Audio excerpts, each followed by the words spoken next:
Hello and welcome. In today's video, I'm going to share my current net worth with you. Before I share my numbers, I would like to highlight that everyone's financial situation is unique, and what I'm sharing with you may not be similar to your numbers and experiences. I'm a middle-aged single parent with a long history of striving to keep afloat and get ahead. What works for me may not work for you. But I do hope that by sharing my actual numbers and experience, it can offer some insights and inspiration for you. Maybe you're just watching out of curiosity, and that's totally okay too. When it comes to budgeting, I typically track everything. I'll share how I budget in future videos. But in this case, for my net worth, I created this Excel spreadsheet to help keep things organized in one simple overview. Let me walk you through it. Okay. So here is a list for all of my accounts where I enter their current values. I usually fill out account names and individual balances separately. To simplify things, I will show you these categories combined. Here, all of my cash accounts will be in one number. All of my retirement and investments are in a separate number. My credit card balances will be here in this number.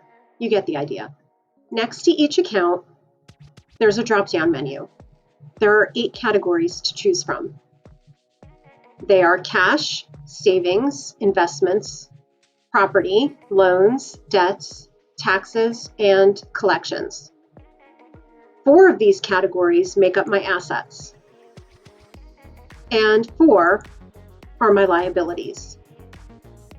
My total net worth will be calculated from my assets minus my liabilities. Once I start entering all these numbers into the spreadsheet, they're going to automatically populate here in this overview. There's also a little pie chart that looks a little strange right now, but this will show me a percentage of my liabilities versus my assets. So now I'll get started. First, I'll enter my cash, which includes my checking account, cash on hand, and a couple of little liquid accounts. These total $3,682.09. So now you can see the spreadsheet automatically started populating my cash category. My assets and net worth updated, and this little pie chart updated too. The next category is my retirement and investments. This includes my 401k and my personal stocks. I have $135,286.08. Right now, it looks like I have 100% in assets and no liabilities, but that'll change as soon as I enter this credit card category, which totals $8,742.66. And that fills in my debts here. It's changed my little pie chart to show my assets are 94% and my liabilities at 6%. Currently, I have some more numbers to fill out, but you can see how this automatically updates as I enter the data. It's kind of a nice, easy way to keep everything clear, and it's a very simple Excel spreadsheet to understand. So now I'm going to enter my savings. This number includes my holiday sinking fund, my emergency fund, and a couple of small accounts that I'm saving for my kids. I have some goals in mind for these, which I will share in future videos. My savings are currently $11,949.81. Moving on to the property category, right now I don't own a home. This number is for 2 cars I have. I use one and my kids use the other to get to school and work. The estimated value of my cars is $26,175. Finally, I have my car loan, which is $22,970.64. With this entry, you're going to get my total net worth. Now, before I click enter, I want to briefly talk about this loan and my cars. The reason why I include my cars as property in my total net worth is because I have a car loan. If I only included the loan without the value of the cars, I feel it would skew my numbers a little bit. Basically, the value of my cars offsets the loan. If, as an example, I had a home with a mortgage, I would do the same thing. This would allow the home value to offset some of the mortgage debt. These types of properties usually have larger values and often come with larger debts. If you include one without the other or don't include either, I personally feel it doesn't give you a complete sense of your finances. I also want to note that I didn't include Social Security in my overall net worth. Although it could substantially affect my financial standing in the future, it's not an asset that I have any access to until I retire, so that's not included. I also didn't include my possessions in the property category, which some people do in their net worth. Other than my cars, I don't have anything of real value, like heirlooms or paintings or anything like that. So my possessions would only have a large value if lumped together.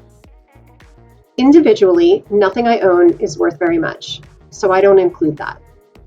Not everyone will agree with me, but as I mentioned earlier, finances are unique and personal. This is just what I'm showing you and how I look at my money. So with that said, I'm going to hit enter now and give you my total net worth as promised. So for April, my net worth is $145,379.68. My assets are 85% of my finances, and liabilities make up 15%. While going through my list, you might have been wondering why I bother to calculate my net worth. Well, the importance of knowing your net worth is to understand your financial health. Knowing this information helps me to set goals in getting out of debt, where I am with savings, and whether I'm gaining or losing wealth over time. You always want to be gaining, and in my case, if I'm not, I need to understand why. This brings me to my next topic, which is a look back at the first quarter of 2024 and how my net worth has been going so far this year. Here you'll see that I tracked my net worth for January, February, March, and my April numbers that we just went through. The bar graphs below are a quick visual for me to see any trends in a snap. We can see that for 2024, my net worth was going up in January, February, and March, but April took a bit of a dip. The same trend is shown for my assets, where they were going up and took a dip in April. However, if you look at my liabilities bar graph, the trend has been consistently going down. That's good. That's what I want to see. I want to make sure my liabilities are going down. That means I'm getting out of debt. So that's a win. I hope this downward trend doesn't continue, but at least I know exactly why this went in the wrong direction. If I go up here and I look at all my numbers, you can see my net worth for January was over $128,000. For February, it was over $136,000. For March, it was over $146,000. But then it went down in April over $145,000. If I look at my liabilities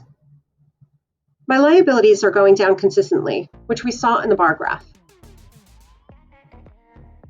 That means my debts and my loans are being paid off.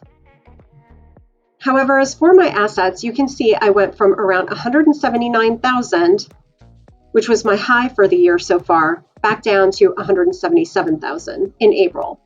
So why is that? Well, one minor reason is the value of my cars. Over time, property values can fluctuate. If it's a home, it may go up depending on the type of property. In this case, my cars lost some value, but this isn't a huge change. So that's not a cause of concern for me. Here is where my numbers really tell the story. So my investments, which include stocks, were over $128,000 in January. Then went over $134,000 in February, to $139,000 in March. In April, this went down to $135,000. There's lots of reasons why that is, but this essentially has to do with the stock market. If you follow stock market trends, you may know that the market was trending higher during the first quarter in 2024 and fell a bit in April. This is exactly why I'm seeing my net worth go down. It's not necessarily because of anything I'm doing per se. like spending too much, for example. Let me know in the comments if you also noticed your investments go down a bit in April. Overall, though, I'm still up for the year, from $128,000 to $135,000, so I'm happy about that. Specifically, I do want to keep seeing my liabilities going down. I do want to keep seeing my savings going up, which they generally have been. For me, my investments are the biggest asset I have, so I notice when it trends down. Back to looking at my overall net worth and researching where I compare, I am below the median for a middle-aged American. That's unfortunate, but it's not a surprise for me. Here are some factors why this is my case. As I mentioned before, I don't own a home. A home as an investment, even if you do have a mortgage, can improve net worth. I also have a car loan and credit card debt. In addition, as a single parent, I have not always been able to invest into my retirement funds. There are times where I struggle a bit financially. I always tried putting in as much as I could, but there were spans of time where I was putting in $0 into my retirement fund. I can really see the impact now on my overall net worth.